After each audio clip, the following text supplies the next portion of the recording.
दोस्तों देखो मेरे को भूख लगी है और देखो मैं कितनी गंदी हो गई हूँ। तो चलो नहा लेते हैं। चलो चलो।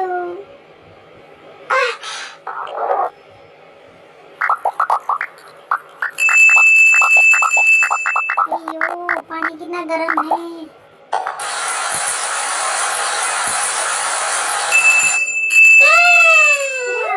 अब मुझे लग रहा है कि मैं फ्रेश हो चुकी हूँ। फ्रेश करती हूँ।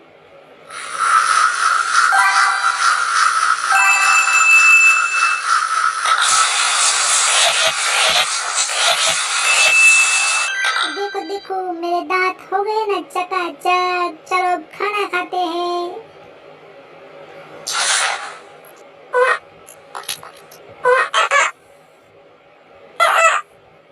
इससे तो मेरा पेट भर गया। मैं पानी पीऊंगी। क्यों मुझे ये भी नहीं पसंद?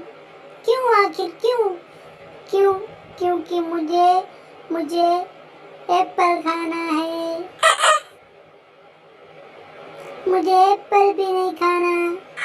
क्यों आखिर क्यों? मुझे ब्रश करना है। मेरा पेट फूल हो चुका है।